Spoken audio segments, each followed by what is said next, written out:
It's 11:30. The news headlines with Zora Solomon. Defence Secretary Ben Wallace has said no nation will be able to get everyone out of Afghanistan. In an article in the Mail on Sunday, he also confirmed Kabul airport has been closed to new arrivals due to overcrowding.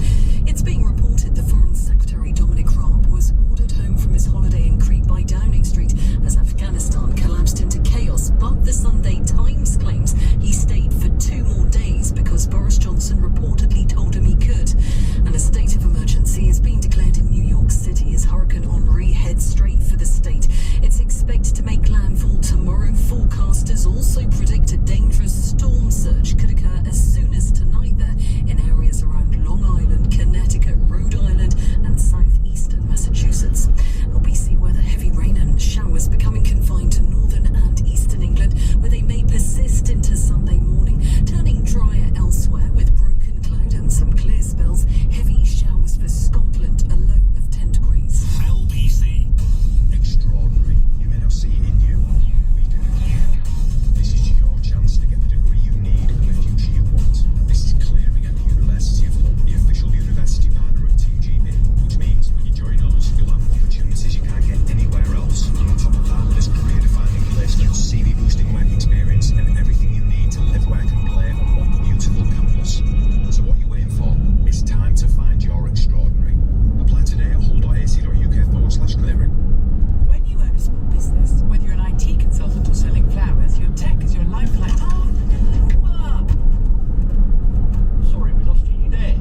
Biden owns the ultimate outcome in Afghanistan, Mr. Trump had earlier undermined the agreement through his barely disguised impatience to exit the country with little apparent regard for the consequences. Of course he had little apparent regard for the consequences. Trump doesn't care about anybody but himself. And Trump removed thousands of troops out of Afghanistan during his last year in office. Now, if you were an Afghan fighter and you saw that happening, what would you do? If you saw all of the protection and the defence just disappear in front of your eyes, then you'd probably vanish into the shadows as well. Biden cited the Trump commitment in Doha to remove all remaining forces by May of this year, a deadline he didn't meet, as a key factor in his decision to continue the withdrawal. Trump boasted that Biden couldn't undo his deal, that he'd already started taking out the troops. So if you want to apportion the blame, then apportion them where they actually, apportion the blame where it actually deserves to rest: Trump. Both Trump and Mr. Pompeo have emphasized that their deal with the Taliban was conditional. Thing is, the Taliban haven't violated any of the written conditions of that 4-page agreement signed in Doha and written by Donald Trump. Nor is there evidence that top Trump officials prioritized planning for the eventual evacuation of Americans or of Afghans who might be subject to Taliban reprisals for working with the United States. Now, you can try and rewrite history all you like, but it's Biden is at fault, but it's Trump's initial actions that caused what we're seeing today. Trump suggested that he would have overseen a much different, a much more successful withdrawal. I mean, you can hear him say it, can't you? Everything would have been huge. Even though in the closing months of his presidency, he repeatedly pressured his generals and national security aides to accelerate the process. And he did it so that Biden couldn't undo it. He actually said that out loud at one of his demented yeehaw rallies in front of his crowd of dinglings. He said Biden won't be able to undo it. He claimed that he would have ensured mass evacuations from Afghanistan, even though aides said that he never focused on the issue, not once. Nor did Trump officials place any public emphasis on the need to evacuate American and Afghan allies. Didn't care. Asked about Trump's statements and whether he was aware of discussions about such evacuations, Trump's former national security advisor, John Bolton, suggested that there had been none. No discussions about evacuations. Zero. Not one single one. But that's exactly what you'd expect of Donald Trump. Doesn't care. But, you know, keep flaming away. If you keep trying to rewrite history, then Donald Trump will be the second coming. Good luck with that. 0345 6060 973. Text 84850. Email nicka@lbc.co.uk. And if you're on Twitter, it's @LBC. Christmas next. LBC. Join me, Andrew Castle, here on LBC. You say the word Taliban. I even hear the word. I hear myself saying it. And I'm terrified at the prospects for people. If you can deny education to women and subjugate their rights entirely, this is the impression I have always had about what the Taliban are capable of. Join me, Andrew Castle, tomorrow morning from 7. Listen on your radio and on Global Player. LBC. At Square, we can help your business save time with tools that already work together and connect everyone.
said that it was fake news means that it was completely correct in every respect.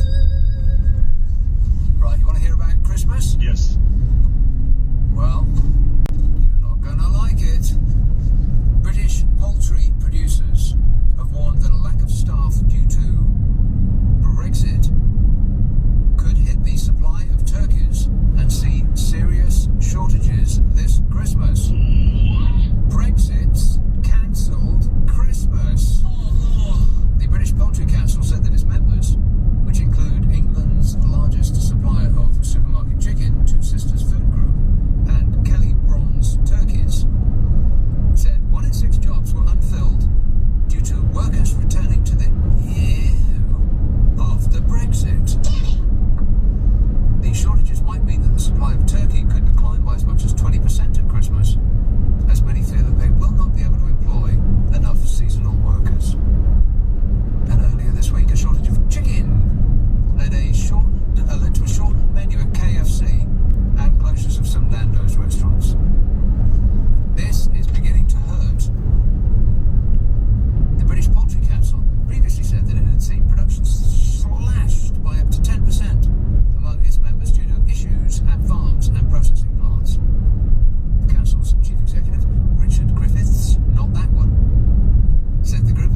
Experts earlier raised fears that chicken could be slashed at pubs as well as restaurants. And guess what else might not be on the shelves anymore? Booze. Yes. Then you'll be sorry. Supplier Avara Food said it was concerned about getting products to sites due to filling jobs after Brexit. The spokesman said, "Our concern is recruitment and filling vacancies when the UK workforce has been severely depleted as a result of Brexit. This is causing stress on the UK supply chains in